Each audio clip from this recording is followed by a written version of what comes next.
some of the Strength Cartel guys were making as little as $250 a month, knowing how much money Big Boy was making. Just seems wrong, just wrong on so many like bases and levels and stuff. It just seems wrong.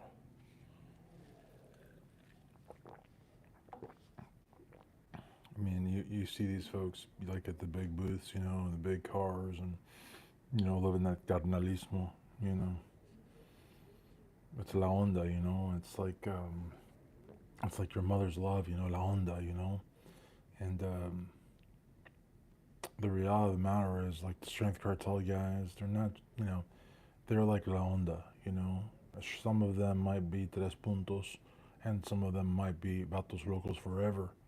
But la clica is la onda. It's not the smaller sets and whatnot. And a lot of people saw Big Boy as sort of like the mom of the group, the like the father figure, um, and now it's just like to come to find out that the whole time, he was living it up in the lap of luxury, or at least maybe Wes's lap, and the people that helped him get big, get like rich and famous were, scraping by it. What can you do with $250? That's what the one of the lead guys was talking about. He said he started out with 250. What can you do with $250, guys? You could maybe rent an apartment in Angeles City with two ladies or something, and some street food and cheap beer, maybe. But I mean that's just. And then after that year, the next year they bumped him up to 500. I mean, 500. What can you do with 500? Rent a one-bedroom studio apartment in Bangkok with six females and better food and slightly better drinks. And then the year after that, they bumped him up to 750 a month, which you could rent a single wide and hang out with a 10 redneck women for a couple days, and never blink and never go to sleep. You could do that probably, but I mean, still, chumps change compared to what Big Boy was making, and it just hurts because that's not carnalismo. You know what I mean? Órale, vato. Um, that's like basically exploitation. You know, Big Boy, pocketing all that money, throwing these poor bums a shirt or two. One of them passed away, and they had to do a GoFundMe because Big Boy didn't pay the guy probably at all. And you're thinking, here's, Big Boy, you're worth millions of dollars. You think he donated, I don't know, 500 stacks maybe? 500,000. What's $500,000 to Big Boy? His empire. He sells the creatine shoes on Amazon with Kali Muscle and Wes Watson from time to time. What's half a meal ticket to him? $500,000. That's chumps change. He didn't leave $500,000. Well, what then? 100,000? 50? No. 5,000? 5,000? Nope. 500 funky ass dollars. That's what his contribution was. And I think the family had a shop of some sort, and they said, according to John Bravo's video, he's not welcome there. What are you going to do with $500?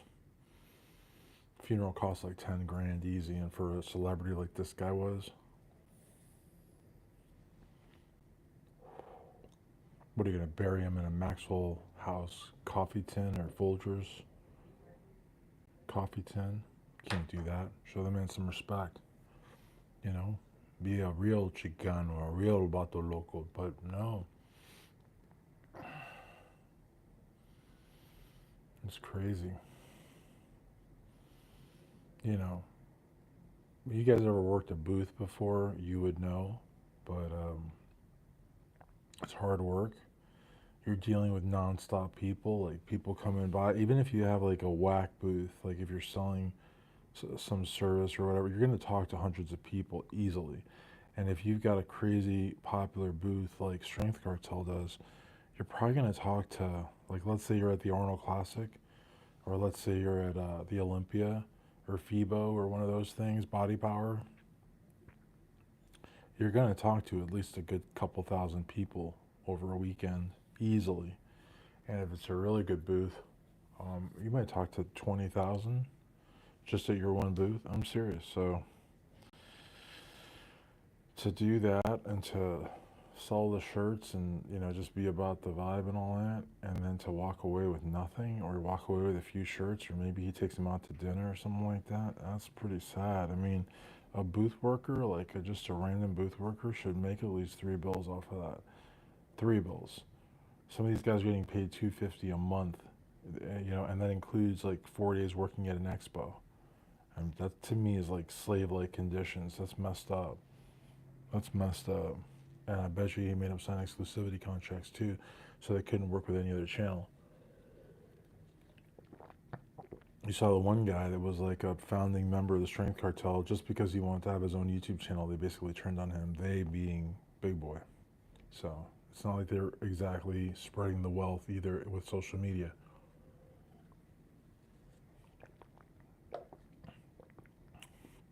So the people that were lucky enough in their purview to get that $250 a month, that he basically owned them. So not slavery, but like indentured servitude. That's really messed up. Like, talk about, just being a dishonest person, just take advantage of people.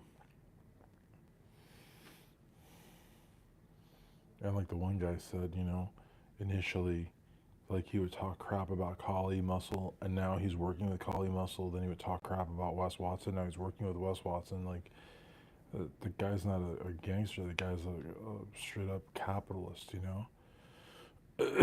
Like, his whole thing is just to make as much money as possible. I mean, there are no moral scruples in working with somebody that maybe at one point in time you didn't think very much of. I mean, he said that Wes was a PC person, or I think he said that Kali was a PC person. I don't know who, but and he worked with both of them. So, and that's what I think. I think that's the correct way to describe it. He worked with them, because Strength Cartel as an organization, I mean, like, is not. You know what I mean? Like, here you are, like, commanding an army of social media support, and you're making $250 a month. That's pretty bad. That's pretty bad. So, in any event, I've got a longer video coming out on this later, but I want to give kudos to John Bravo Films on breaking this story, because it's a big story. And then hope you guys like, comment, and subscribe here. My 12 o'clock consult didn't come, and I had like an early lunch, so I figured I'd just get on here and talk for a little bit, because I love to talk, So please like, comment, subscribe, and Strength Cartel, you suck.